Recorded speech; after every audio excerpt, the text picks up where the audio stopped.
ओम ब्रह्मा मुरारी त्रिपुरांतरकारी भानु शशि भूमि सुधो बुधश्च गुरुश्च शुक्र शनि राहु केतव सर्वे ग्रह शांतिकरा भवन्तु। नमस्कार, स्वागत है आपका आचार्य वाणी में। मैं आचार्य डॉक्टर विक्रमादित्य आपके साथ हूं और आज का विषय है राहु। राहु बहुत जल्दी परिवर्तन की तरफ जाने वाले हैं और ये परिवर्तन बहुत इंपॉर्टेंट है। कुछ तो ग्रह परिवर्तन की तरफ जाते हैं, कुछ बड़े ग्रह होते हैं, उनको महापरिवर्तन, उनके परिवर्तन को महापरिवर्तन बोला जाता है। धनु राशि वालों, आपके राहु जो है ना, वैसे तो राहु जो है 18 महीने बाद बदलते हैं, तो इसको महापरिवर्तन की कैटेगरी में ही हम मानते हैं। तो राहु का महापरिवर्तन होने वाला है मई के अंदर, 18 महीने के लिए होने वाला है, यानी मई 2025 से लेकर जब दिसंबर 2026 तक, इतने बड़े समय के लिए राहु बड़े महत्वपूर्ण भाव में आपके लिए जाने वाले हैं।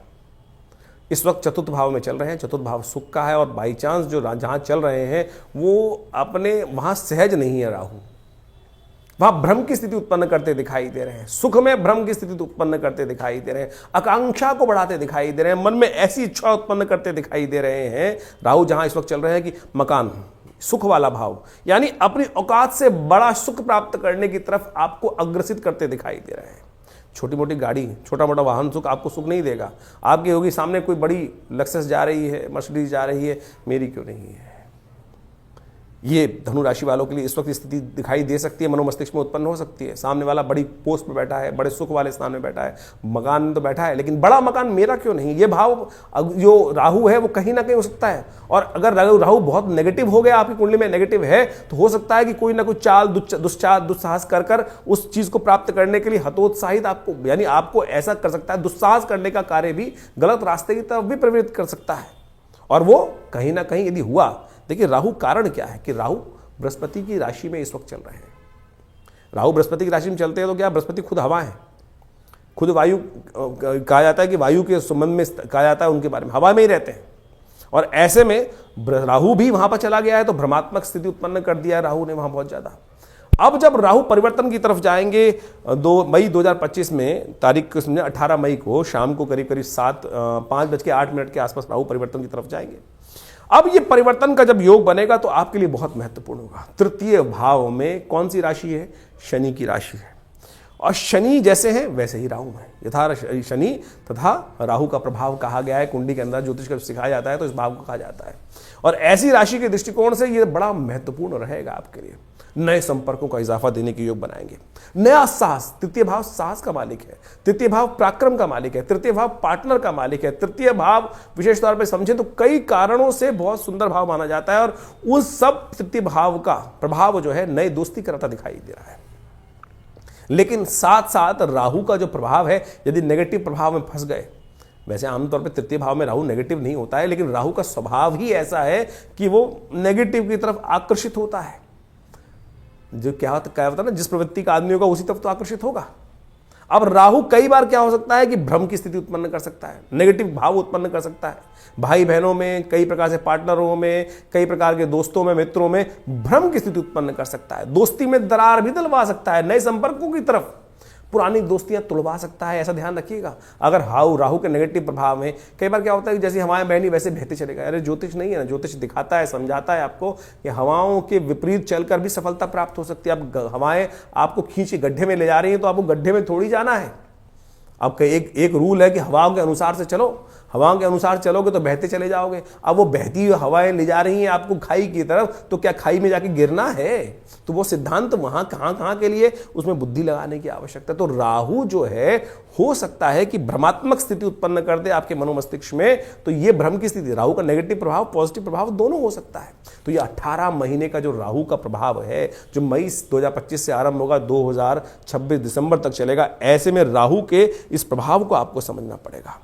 राहु अद्भुत रूप से साहस देने के योग बनाएगा, साथ नई चुनौतियों को सामना करने के लिए प्रेरणा। अभी हमको आपको कथा सुनाने वाले एक कि राहु की उत्पत्ति कैसे हुई। राहु ने अमृत पान करने के लिए कितना बड़ा दुस्साहस किया। तो राहु वो ग्रह है कि अपने एम्स, ऑब्जेक्टिव्स और साथ में उस गोल को प्राप्त करने के लिए ये न केन प्रकारेण, किसी प्रकार भी उस मार्ग के गंतव्य पर जाने के लिए कार्य कर सकता है, दुस्साहस करा सकता है, साहस में दुस्साहस में परिवर्तित कर सकता है। अब इसमें आपको अंकुश लगाने की जरूरत होगी।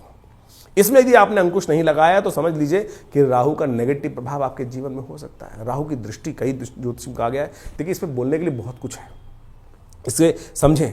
राहु का नेगेटिव प्रभाव में यदि फंस गए तो क्या होगा कि भाई बहनों में कुछ ना कुछ क्लैश उत्पन्न कर सकता है।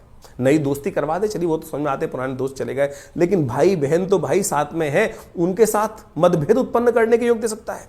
अरे उसने ऐसा कर दिया, उसने ऐसा, राहु बड़ा कान का कच्चा ग्रह माना जाता है, और राहु जिससे ईर्ष्या कर लेता है ना, उनको कभी छोड़ता नहीं है।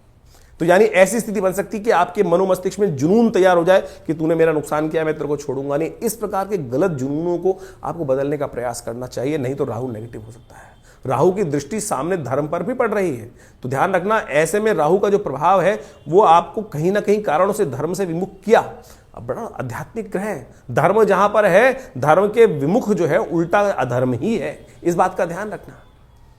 धर्म के विमुख जाओगे तो फिर गलत रास्तों में, गलत रास्ते दोस्त क्या करेंगे, बैठ जुआ खेल। और राहु ने अगर नेगेटिव प्रभाव में फंसे तो आपके भाग्य को दुर्भाग्य में परिवर्तन करने में देर नहीं लगेगी। राहु का आध्यात्मिक महत्व पहले समझें कि आध्यात्मिक महत्व क्या है। वो कथा से, पुराण से ही समझ में आ सकता है आपको। कालगणना के अनुसार से हमारे पुराणों इत्यादियों में बहुत सारी कथाएं इंगित की गई हैं। राहु, जैसा हमने आपको बताया, एक बड़ा हठी ग्रह है। आपको इसकी पुरानी कथा तो समझ में आती होगी, बहुत सारे लोगों को शायद ज्ञान नहीं है, उसके संबंध में समझ लीजिए कि राहु का प्रभाव हठी क्यों है। कहा जाता है संसार के अंदर विशेष तौर पर समय समय पर विभिन्न घटनाएं घटी। एक बार संसार में समस्त कहा जाता है कि देवताओं और दैत्यों ने मिलकर सोचा कि अब संसार में बहुत सारी निधि की समाप्ति हो गई है, बहुत सारे चीज़ें कम हो गई हैं, निधि समाप्त हो गई थी संसार से। महालक्ष्मी जो है वो सागर में विराजमान हो गई थी और पूरे संसार से ऐश्वर्य, समृद्धि इत्यादि धीरे धीरे क्षय हो गई थी। तो कहा जाता है कि आवश्यकता आविष्कार की जननी है। जिस प्रकार से तो देवताओं ने और दैत्यों ने मिलकर कुछ विचार किया, क्यों ना शोध किया जाए, मंथन किया जाए। तो उन्होंने सागर मंथन करने के लिए सुंदर व्यवस्था बनाई। जब सागर मंथन किया, उसमें से विभिन्न विभिन्न रत्न, 14 रत्न जिनके बारे में कहा जाता है, वो उपस्थित हुए। महालक्ष्मी उपस्थित हुई, चंद्रमा उपस्थित हुए, ऐरावत हाथी उपस्थित हुआ, उच्च श्रवा घोड़ा उपस्थित हुआ, काल जो जहर था वो उपस्थित हुआ, और साथ साथ अमृत भी उपस्थित हुआ। अमृत यानी वो तत्व जो इस संसार में अमरता को प्रदान करते हैं। हम सब मानव हैं और हम सब की इच्छा क्या होती है, किसी प्रकार भी संसार में मृत्यु लोक में आने के बाद जाए ना, अमृत तत्व किसी ना किसी प्रकार से मिल जाए। देवताओं और दैत्यों में भी यही बहस की मुद्दा बना। अमृत तत्व निकला जब मंथन से। रिसर्च करोगे तो कुछ ना कुछ, जब मंथन करोगे तो कुछ ना कुछ अमृत निकल के ही आएगा, कुछ ना कुछ लाभ प्राप्त तो होगा ही होगा। जैसे दूध को मथा जाए तो उसमें से मक्खन निकलेगा ही। हर एक की इच्छा होती है मक्खन को किसी प्रकार से उपयोग किया जाए, लेकिन जो ग्वाला होता है उसको निकाल कर बेच देता है, पैसा कमा लेता है उससे।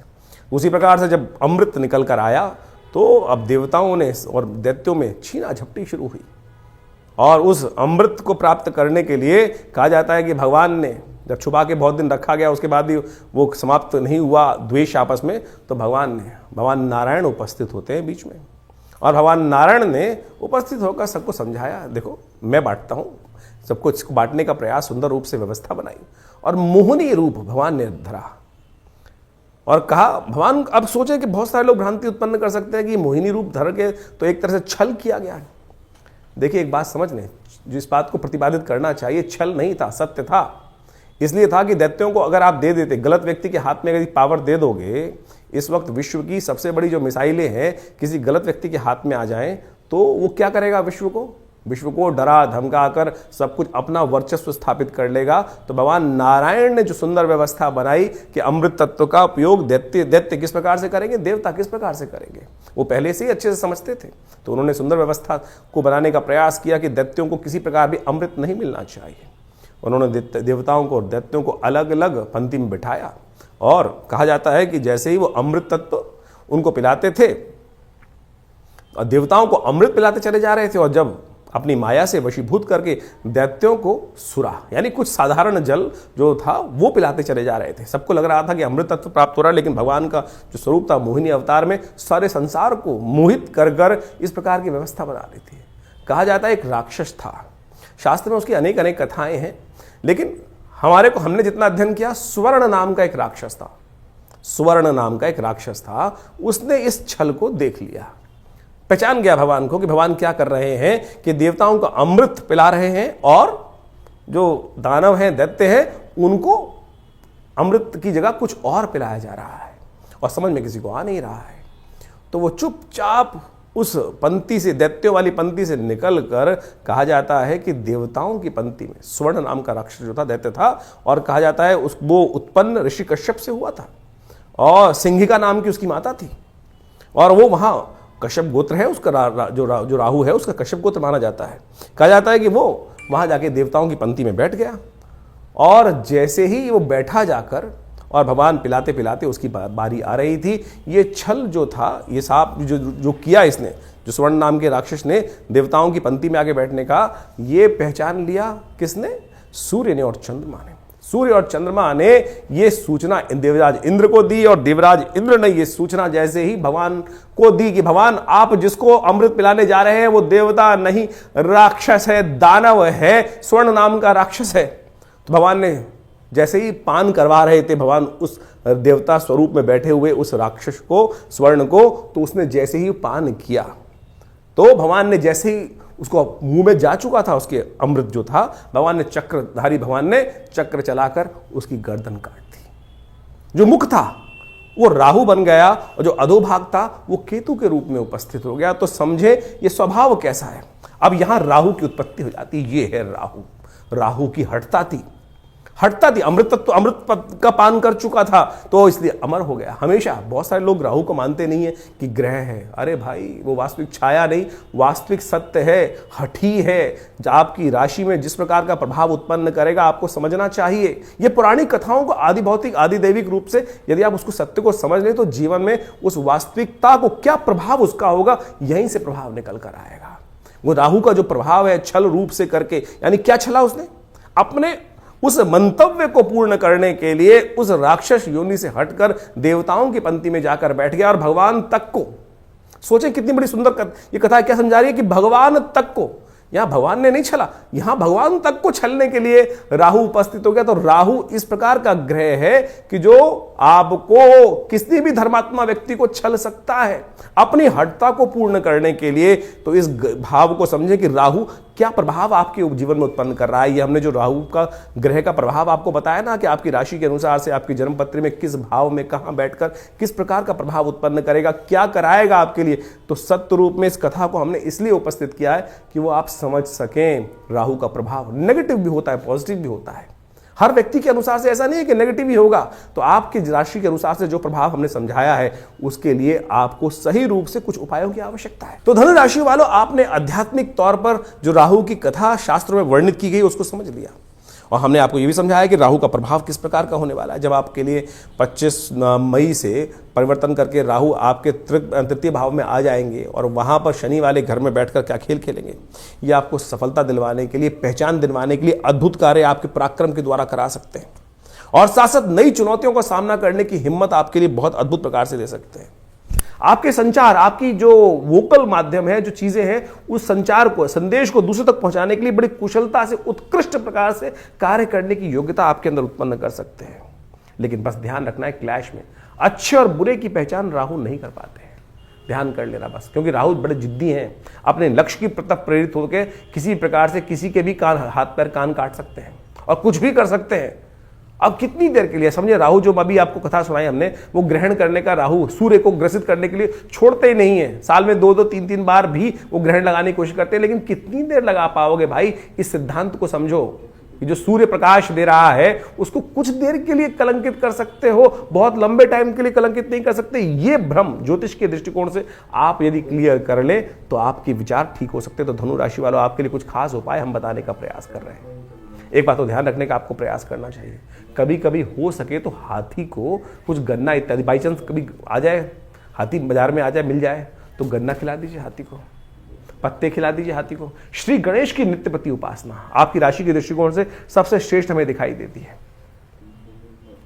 ओम गंगणाधिपतये नमः, इस मंत्र का नित्यपति जप हर बुधवार के दिन गणेश जी के मंदिर में जाकर थोड़ी उन्हें दूर्वा अर्पित कर दीजिए। आपकी राशि के दृष्टिकोण से बुद्धि को सही रूप से रिद्धि सिद्धि का देने का उपाय हमारे को अनुसार दिखाई देता है। यदि आप ये कर ले तो बहुत अच्छा आपके लिए योग दे सकता है।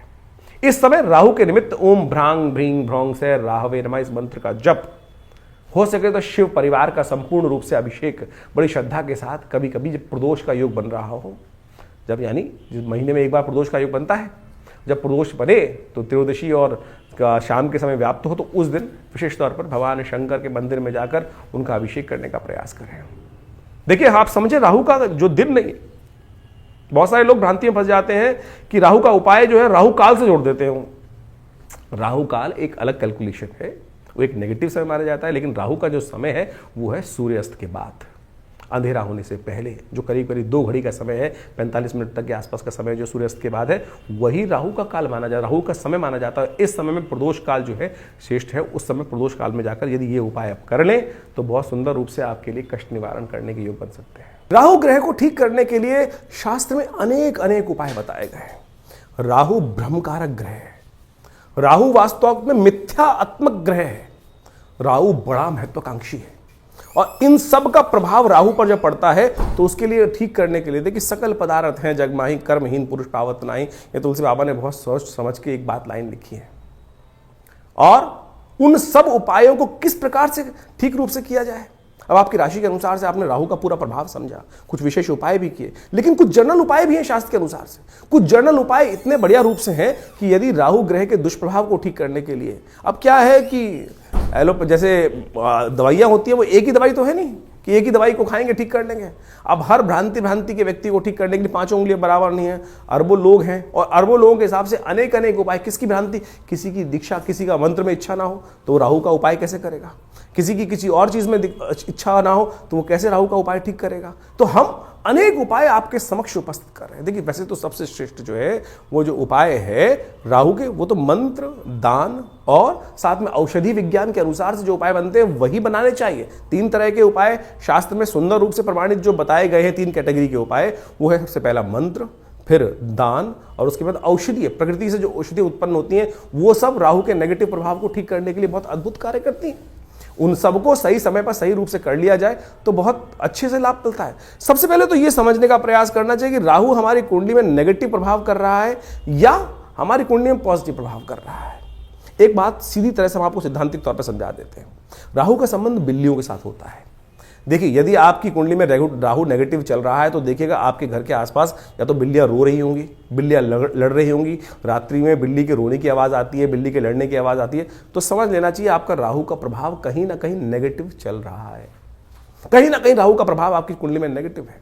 और यदि आप अध्यात्म से विमुख हो रहे हैं, राहु का प्रभाव एक सबसे बड़ा है, राहु ग्रहण कारक ग्रह है। राहु सूर्य को भी ग्रसित कर लेता है, जैसे हमने आपको समझाया। नैसर्गिक दृष्टिकोण से सबसे ताकतवर ग्रह माना जाता है राहु ग्रह। कोई उसके आगे चलता नहीं है किसी का बस। यानी सबसे ज्यादा प्रभाव क्या होता है, सूर्य का ग्रह का प्रभाव होता है। सूर्य किसी हर ग्रह को अस्त कर सकते हैं, लेकिन राहु जिसको छायात्मक ग्रह रूप में माना जाता है, कई लोग तो मानते भी नहीं है। बहुत सारे लोग ये भ्रांति उत्पन्न करते हैं राहु ग्रह थोड़ी है, छाया है वो तो। अरे भैया, राहु का प्रभाव नैसर्गिक दृष्टिकोण से यदि आप पढ़ोगे, ज्योतिष की गणनाएं सीखोगे, तो सबसे ज्यादा नैसर्गिक दृष्टिकोण से बलशाली ग्रह जो है वो राहु ही माना जाता है। और कहा जाता है, जिस प्रकार समझें कि राहु सूर्य को भी ग्रसित कर लेता है। अभी हमने आपके समक्ष जो कथा उपस्थित करी, सूर्य राहु जो राहु है वो सूर्य और चंद्र, क्योंकि उनकी आपस में परम शत्रुता है। राहु के 3 शत्रु माने जाते हैं वैसे तो। जी हां, राहु के 3 शत्रु माने जाते हैं, सूर्य, चंद्र और केतु भी, क्योंकि बिल्कुल उल्टा प्रभाव है। राहु के बिल्कुल स्वभाव से उल्टा प्रभाव है केतु की। हम कभी गणना करेंगे, बताएंगे आपको। लेकिन इस वक्त समझे कि जब राहु जो है सूर्य को ग्रसित कर लेता है, ग्रहण लगा देता है। जो सूर्य सबको अस्त करता है उसको अस्त कर देता है, फिर चंद्र ग्रहण लगा देता है, तो सबसे ज्यादा बलशाली ग्रह माना जाता है। तो इसका प्रभाव बिल्कुल अवश्य होता है हर व्यक्ति के ऊपर। तो इसके प्रभाव को ऐसा हल्का नहीं समझना चाहिए। तो इस प्रकार से बहुत सारे उपाय शास्त्र में वर्णित हैं, उनको हम आपके समक्ष रखने का प्रयास करते हैं। उनमें से अनेक उपाय शास्त्र के अनुसार से कर सकते हैं। अब ये बात समझे कि जो किस प्रकार से कब किया जाए उपाय। देखिए, हर ग्रह का समय है, हर ग्रह की एक दिन माना जाता है। जैसे सूर्य का सूर्यवार संडे है, सूर्य रविवार उसको बोला जाता है, चंद्रमा का सोमवार है, मंगल का मंगलवार है। इसी प्रकार से अब राहु और केतु का कोई ग्रह तो है नहीं, कोई समय तो है, कोई दिन तो है नहीं। लेकिन राहु का जो समय है वो है प्रदोष काल, सायंकाल जो प्रदोष काल है। सूर्य अस्त जब हो जाते हैं, अंधेरा नहीं होता है, जो वो करीब करीब 2 घड़ी का आसपास का समय, 45 मिनट के आसपास का समय, वो राहु का वास्तविक समय माना जाता है, जिसको पक्की शाम बोला जाता है। तो ऐसा समय जो है वही प्रदोष काल है। इसलिए संबंध किससे निकला, शिव के साथ संबंध निकला। प्रदोष काल जो है सबसे श्रेष्ठ माना जाता है शिव के लिए, समस्त दोषों से रहित काल माना जाता है। और ऐसे में शिव की आराधना, समस्त प्रकार के दोष जो है ना, ग्रहों के प्रभाव जो है वो त्रिपुरारी ही हर सकते हैं। तुलसी बाबा ने कहा है ना कि जो त्रिपुरारी हैं वही हमारे जो जीवन को शुभ कर सकते हैं, समस्त दोषों को हर सकते हैं। त्रिपुरारी भगवान शंकर जो हैं वही समस्त दोषों को हर सकते हैं। तो भगवान शंकर की समस्त प्रकार की आराधनाएं जो हैं वो राहु के नेगेटिव प्रभाव को दूर करती हैं। तो शाम के समय भगवान शिव का सुंदर रूप से अभिषेक करना, दूध से करना, जल से करना, घी से करना, शहद से करना, ओम नमः शिवाय का जप करना, बेलपत्र अर्पित करना, रुद्राभिषेक करना। उपयुक्त ब्राह्मणों के द्वारा जब राहु का नेगेटिव प्रभाव चल रहा हो तो क्या कर लें, सबसे पहले रुद्राभिषेक कर लें भगवान का। ये बड़े सुंदर रूप से कार्य कर सकता है। और साथ साथ क्या करें, ओम ओम भ्रांग भ्रींग भ्रौंग, जैसा हमने आपको बताया अभी कुछ देर पहले, ओम भ्रांग भ्रींग भ्रौंग से राहवे नमः, ये राहु का बहुत अच्छा मंत्र है, इसका जप कर लिया कीजिए। एक और राहु का उपाय प्रभाव बताए, राहु का मंत्र जप जो करें रुद्राक्ष की माला से कर सकते हैं, कोई दिक्कत नहीं है, लेकिन बड़े शुद्ध रूप से करें। बड़ा सीधा साधा मंत्र है, ओम भ्रांग भ्रींग भ्रौंग से राहवे नमः। एक काम और कर सकते हैं, जो पूजा वाले नारियल होते हैं ना, जब राहु का नेगेटिव प्रभाव किसी प्रकार भी ठीक ना हो रहा हो तो एक काले कपड़े में शनिवार के दिन रात्रि के समय शाम को जब सोए तो अपने सिराने 4 पूजा वाले नारियल काले कपड़े में लपेट के रख लें और सुबह किसी चलते पानी में उसको प्रवाहित कर दिया करें। यह राहु का बहुत अच्छा नेगेटिव प्रभाव को दूर करने के लिए अद्भुत उपाय है। और साथ साथ एक उपाय और हम बताने का प्रयास करें, मां दुर्गा की सुंदर आराधना भी राहु के नेगेटिव प्रभाव को ठीक करती है। एक बात और समझ लें, किसी प्रकार का तामसिक आहार, किसी प्रकार का गलत भावों में जाना, ये राहु के नेगेटिव प्रभाव को और बढ़ा देगा। राहु किसका प्रतीक है, अभी हमने आपको कथा समझाई, राहु जिद का प्रतीक है। अभी आपके मनोभाव में यदि जिद आ रही है तो यानी वो समझ लीजिए राहु नेगेटिव प्रभाव उत्पन्न कर रहा है। इतना हटी कि जाकर भगवान के उस छल को पहचानने के बाद उस भी अपनी हटता पे अड़ा रहा। देखिए सामने किससे लड़ने जा रहा था, एक साधारण राक्षस भगवान नारायण से लड़ने के लिए उपस्थित हो गया और उनके विमुख जाकर यानी अपनी हटता, अपने मंतव्य को पूर्ण करने के लिए इतना हटी राहु ग्रह है कि जाकर वहां बैठ जाता है। उसको पता था मेरा क्षय होना निश्चित है, लेकिन फिर भी दाव खेल जाता है। तो ऐसा हटी राहु ग्रह है, उसको ठीक करने के लिए गोमेद रत्न बड़ा अच्छा है। 8 रत्ती का गोमेद आप धारण कर सकते हैं, लेकिन शुद्ध रूप से मिल जाए। तो आज की तारीख में तो रत्नों का ऐसा हिसाब किताब हो गया है कि वो लैब में बनाकर लोग बेच देते हैं, फिर वो कल्चर्ड है तो क्या उत्पन्न करेंगे। इसके साथ साथ आप राहु का जो प्रभाव है वो भी उसको ठीक करने के लिए कार्य कर सकते हैं। आप एक काम कर सकते हैं, कोयला लेकर यदि शाम के समय चलते पानी में उसको प्रवाहित कर दीजिए। कभी कभी ये उपाय कर लिया कीजिए। मूली का दान करना भी राहु के लिए बड़ा अच्छा उपाय माना जाता है। एक उपाय और बताया आपको हम, बड़ा सुंदर उपाय है। देखिए राहु जो प्रभाव है ना वो भ्रम का प्रभाव है। भ्रम छाया कारक ग्रह है। राहु के उपाय को, राहु के नेगेटिव प्रभाव को ठीक करने के लिए काम कर सकते हैं आप नित्य प्रति। देखिए हमने जैसे कहा कि औषधि जो विज्ञान है वो बड़ा सुंदर है। अपने घर में गूगल की धूम्र उपस्थित किया करें। शाम के समय अवश्य काम करें कि एक कोयले का जो या लकड़ी का बना लीजिए कोयला, उसके अंदर हवन इत्यादि की सामग्री डालकर उस जो लकड़ी का कंडा है उसको रख लीजिए, या गोबर का जो विशेष तौर पर जो उपला बनाया जाता है उसमें आग लगाने के बाद उसके ऊपर थोड़ी सी गूगल अष्टगंध के अंदर आती है गूगल, एक पेड़ का गोंद होता है गूगल के पेड़ का, उसको डाल दिया जाए। यह बड़ा सुंदर प्रभाव है। राहु के नेगेटिव प्रभाव को धूम्र उपस्थित कर आप राहु के नेगेटिव प्रभाव को ठीक कर सकते हैं। राहु के विभिन्न कोण हैं। जो नैऋत्य कोण माना जाता है वो राहु का कोण माना जाता है। उस कोण को, घर को साफ रखने का प्रयास करें। गंदगी ना रखें उस कोण को। उस राहु जब नेगेटिव हो रहा होता है समझ लीजिए उस कोण में घर में नेगेटिव आनी शुरू हो जाती है। उस कोण में कम से कम जूते ना रखें।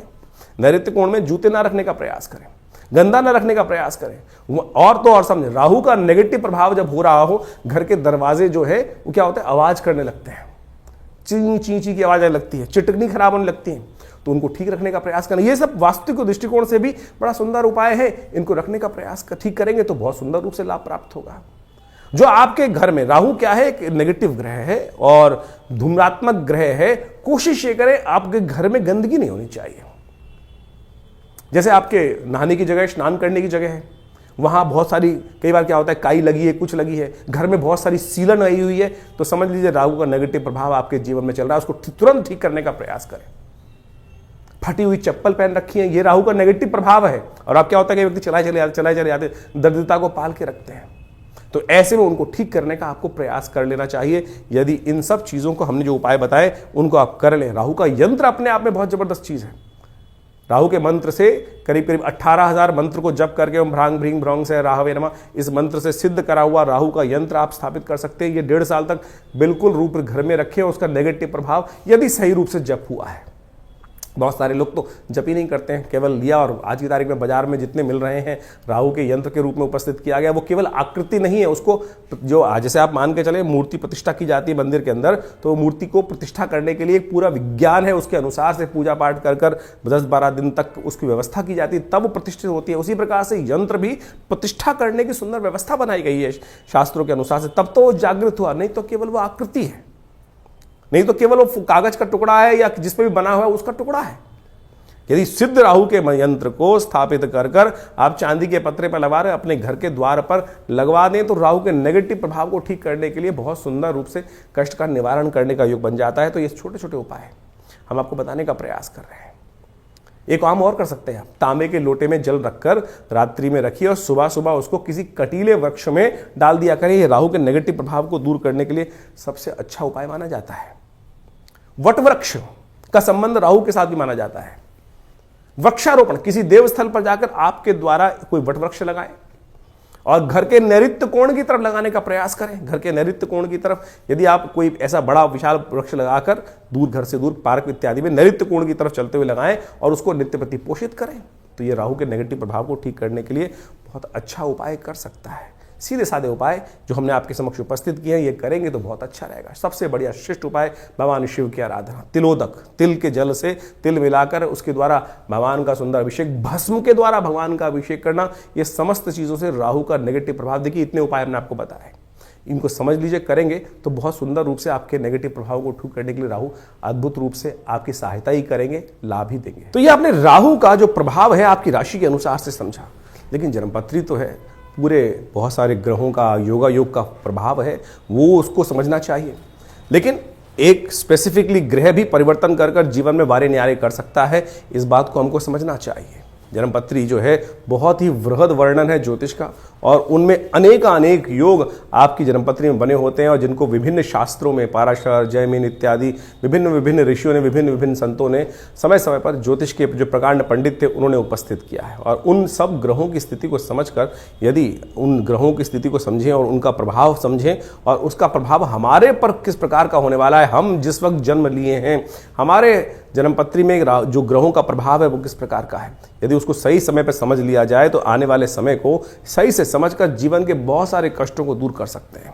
कई बार क्या होता है कि जब भाग्य में बहुत कुछ कष्ट लिखा होता है तो हम सही जगह पहुंच नहीं पाते हैं। इसलिए भाग्य को, ज्योतिष विज्ञान जो है, ज्योतिष को विज्ञान कहा जाता है, ज्योतिष को शास्त्रों में जो विज्ञान की बात की गई है, देखिए सोचें कि आज नासा की जो गणनाएं हैं वही हमारे ज्योतिष शास्त्र की गणनाओं को बिल्कुल मैच करती हैं। चाहे वो ग्रहण का प्रभाव हो, चाहे वो ग्रहों की दूरी हो, चाहे वो ग्रहों की गति हो, चाहे वो ग्रहों का जिस प्रकार से अस्त होना, दिखाई देना, किस प्रकार का योगा योग बनना है, कब, आज नहीं 100 साल बाद का भी गणना ज्योतिष शास्त्र के अनुसार से बताई जा सकती है, और वो बिल्कुल एग्जैक्टली मॉडर्न एस्ट्रोनॉमी के पॉइंट ऑफ व्यू से बिल्कुल एग्जैक्ट बैठती हैं। तो आप इस बात को सत्य रूप में समझ लें कि ज्योतिष के प्रकांड पंडित जिन्होंने इस संपूर्ण ज्योतिष विज्ञान की संरचना अनादिकाल से करी, अनादिकाल से, कोई इसको गणना की जाए कि 100 साल, 500 साल पहले, 1000 साल पहले या 2000 साल पहले, नहीं, अनादिकाल से भारत के अंदर वेद विज्ञान के अनुसार से जो सृष्टि संवत लिखा गया वो करोड़ों में है, और उसके अनुसार समझ सकते हैं कि हमारी काल गणना बिल्कुल एग्जैक्ट कहाँ से रही। हम विकसित थे, विकसितता की तरफ चलते चले जा रहे हैं, और ज्योतिष की महत्ता इसी बात से प्रपूरित हो जाती है कि ज्योतिष की जो गणनाएं हैं वो बिल्कुल आज मॉडर्न साइंस के अनुसार से एग्जैक्ट बैठती हैं।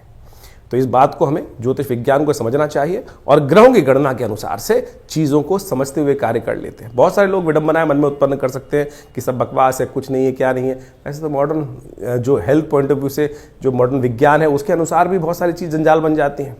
और लेकिन जब भाग्य होता है तो सही दिशा, सही डॉक्टर पे व्यक्ति पहुंच जाता है और उसके द्वारा बताए गए निदान को प्राप्त कर कर आरोग्यता प्राप्त कर लेता है। वही ज्योतिष विज्ञान है कि सही समय पर हमें सही समय की चाल समझ में आ जाए और उसका प्रभाव हमारे जीवन पे किस प्रकार का प्रभाव होने वाला है वो समझ में आ जाए, तो हम जीवन के वारे कष्टों को दूर कर सकते हैं, वारे न्यारे कर सकते हैं। तो इसलिए अपनी जन्मपत्री को समय समय पर दिखाते रहना चाहिए। ये जो हम लगातार संवाद आपके समक्ष अपने चैनल के माध्यम से उपस्थित करते रहते हैं, बताते रहते हैं ग्रह गणनाओं के बारे में। अब देखिए यहाँ पर तो राशि के अनुसार ही बताना पड़ेगा, यहाँ तो ग्रहों की चाल के अनुसार ही बताना पड़ेगा। क्यों? क्योंकि अरबों लोग हैं संसार के अंदर, हर एक का भाग्य अलग है। बिल्कुल जो आपके मन में प्रश्न उठ रहा है कि हम जो ज्योतिष की राशि के अनुसार से बात करते हैं तो 12 राशियों में पूरे संसार को नहीं बांट सकते, बिल्कुल सही बात है कि उसको, लेकिन आउटर पेरिफेरियल तो सेट कर सकते हैं। क्या योगा योग है, उस योग के अनुसार से समझ तो आ सकती हैं चीजें, लेकिन आपकी जन्मपत्री में किस प्रकार का योग कैसा बनने वाला है, कब बनने वाला है, उसको क्या निदान किया जाए, उसके लिए आवश्यकता है कि जो पर्सनल जो कंसल्टेशंस होती हैं, जन्मपत्री में विचार विमर्श किया जाए, वो समय समय पर परिवर्तन होता रहता है। और उसके लिए आप समझें, जानें, और उसके लिए पर्सनली आप आश्रम पे आ भी सकते हैं, संपर्क साध सकते हैं। यह आश्रम जमुनापार दिल्ली में स्थित है, विवेकानंद योगाश्रम, और यहाँ पिछले करीब 60-70 सालों से विभिन्न पराविद्याओं पर शोध चलता है। आचार्य श्री केशव देव जी महाराज के सानिध्य में रहकर हमको ये सुख प्राप्त हुआ कि जिसके द्वारा हमने इस ज्योतिष विज्ञान को उनसे बाल्यकाल से ही सीखा, समझा और उन विवेचनाओं को उपस्थित किया, बहुत सारे शोध किए, बहुत सारे मंत्रों का उपचार किया, बहुत सारे यज्ञ इत्यादि आज भी उसी रूप में चलते हैं। नित्य प्रति 8 घंटे यज्ञ चलता है विवेकानंद योगाश्रम में, जो आचार्य श्री केशव देव जी महाराज के द्वारा स्थापित किया गया। आप भी उस यज्ञ में समय समय पर जो कार्यक्रम होते हैं उसमें आगे स्थित हो सकते हैं। विभिन्न ग्रहों के उपचार किए जा सकते हैं। विभिन्न ग्रहों की जो समस्याएं हैं उनके निदान जो है ना वो अनेक रूप से बताए गए हैं। सबसे बढ़िया मंत्र जप, यज्ञ, यंत्र, दान इत्यादि बताए गए हैं। औषधि के अनुसार से बहुत सारे उपाय बताए गए हैं। उन सबको हम समय समय पर आपके समक्ष उपस्थित करते रहते हैं। तो आप इस संस्थान पर आकर माँ भगवती का सुंदर श्री विग्रह जो विराजमान है उनके भी दर्शन कर सकते हैं। और उन्हीं का प्रभाव है कि जो आज इस तपस्थली पर नित्य प्रति 8 घंटे यज्ञ चलता है। भगवान की कृपा से समस्त रूप से बहुत बड़ी गौशाला है और वहाँ पर भी गौ सेवा इत्यादि के कार्य किए जाते हैं। औषधालय है जो योग, प्राकृतिक चिकित्सा, आयुर्वेद, फिजियोथेरेपी, एलोपैथिक को इंटीग्रेट करके हम बहुत सारे रोगों का निदान करते हैं। भारत सरकार के पैनल पर हैं। भारत के जो एक्रेडिटेशन अथॉरिटी है NABH, उससे एक्रेडिटेड हॉस्पिटल है, यानी मॉडर्न फैसिलिटी के साथ साथ इस संस्थान को बनाया गया है। आप इन समस्त चीज़ों का लाभ लेते हुए आप इस संस्थान से जुड़ें। धन्यवाद।